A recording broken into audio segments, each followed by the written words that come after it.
the mighty, amazing, majestic Mellotron. No instrument defines the genre more completely than it does. The history of Prague is littered with the Mellotron. It's my favorite instrument. I just love it. If it were a woman, I would have married it.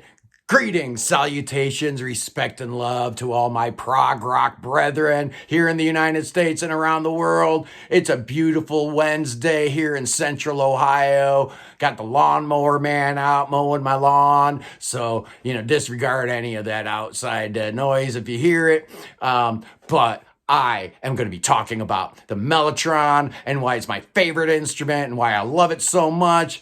1946, dude named Harry Chamberlain in California comes up with an idea to have the keys on a keyboard trigger sounds from a tape machine, magnetic tape, pre-recorded sounds from strings or, choral, or I guess the third one was wind. And 1961...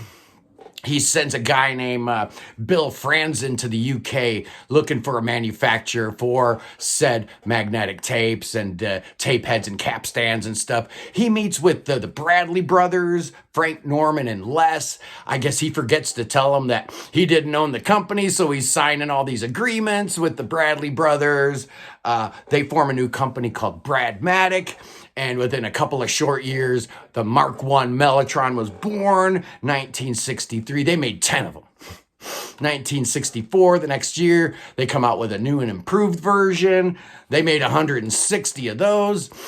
Some of the early fans of the Mellotron were Princess Margaret. I guess she had one in her palace. I don't know how much her husband Prince Snowden enjoyed it. The King of Jordan had one. He loved it.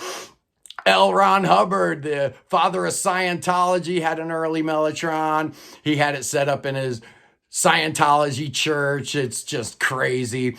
Early people supporting and promoting the Mellotron included a guy named Eric Robinson, who was some band leader whose career was on the downswing. So he became an investor and an early enthusiast for it.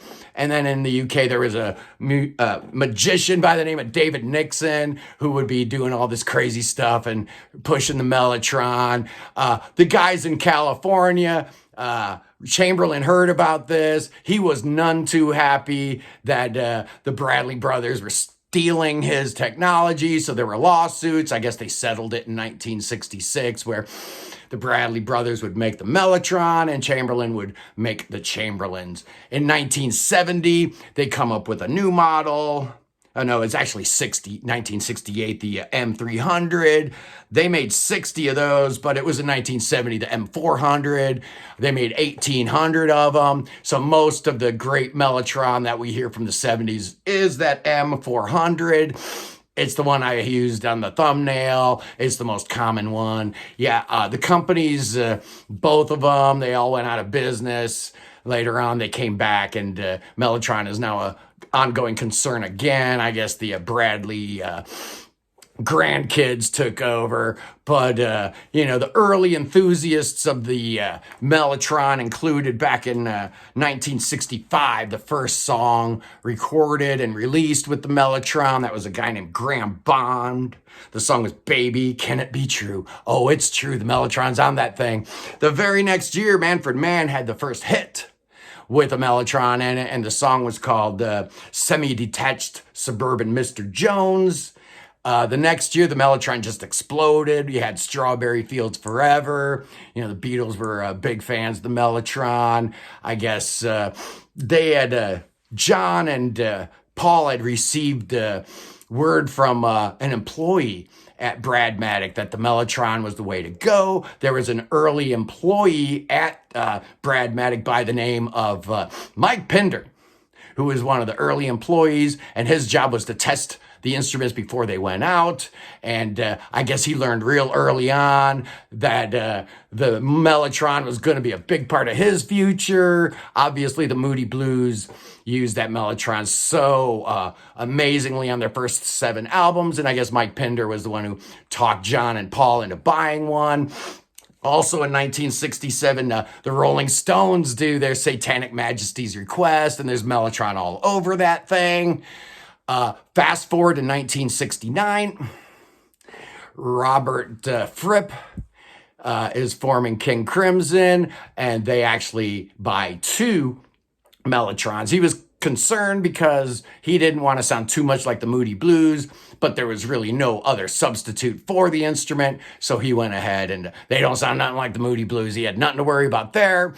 I guess one of those 2 Mellotrons he sold to Genesis. And, one of the most famous Mellotron parts in the history of music is that intro to Watcher of the Skies. I guess later models of the Mellotron actually had a Watcher mix, so you could get that same exact sound that Tony Banks got on Watcher of the Skies. It's just amazing. But, you had early uses of it. Rick Wakeman playing the Mellotron for David Bowie on Space Oddity. Obviously, Yes became a big user of the Mellotron. Most of their stuff from Fragile on has a Mellotron. Tangerine Dream, obviously, another band. But all the greats, except Emerson, Lake and Palmer, really used a Mellotron. You get to the 80s and it's out of favor. Synthesizers are the thing. Nobody wants to sound old anymore in the 80s. Everybody wants to sound futuristic and new and fresh. So the idea of the old, dusty, crusty Mellotron was anathema to these bands. There were a couple of exceptions. Orchestral Maneuvers in the Dark was certainly one. XTC used the Mellotron a couple years later on some of their tracks. You get into the modern age and, anybody that wants to get a string sound or a woodwind sound on the road is probably going to use a Mellotron. For example, even back in the 70s, Stairway to Heaven, the studio version, there is no Mellotron. That's actual recorders. But live, they always used a Mellotron. John Paul Jones played the Mellotron for that. Zeppelin used Mellotron in Kashmir. They used it in the Rain song.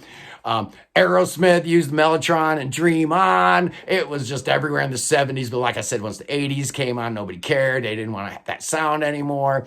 As prog had that revival, now we got every modern prog band has to play a Mellotron. It's part of the whole deal. Anecdote and Wobbler, any of these great bands that are present today in the prog sphere is using a Mellotron, and why wouldn't they? It's the greatest instrument in the world. I just absolutely love it. It's so cool, the woof and the just the crazy sounds you're getting out of that thing. Every single time it's different because it's a piece of tape, so you don't know where it's going to fall on that tape. It's just an incredible instrument. I love it, and I just wanted to do a love letter to the mighty, amazing Mellotron. I love you, and my life would not be as good if it weren't for Mr. Chamberlain inventing that thing. So thank all involved. The Mellotron is definitely emblematic of the entire prog rock scene, and it should be. That's as it absolutely should be. Anyway, I love you, Mellotron.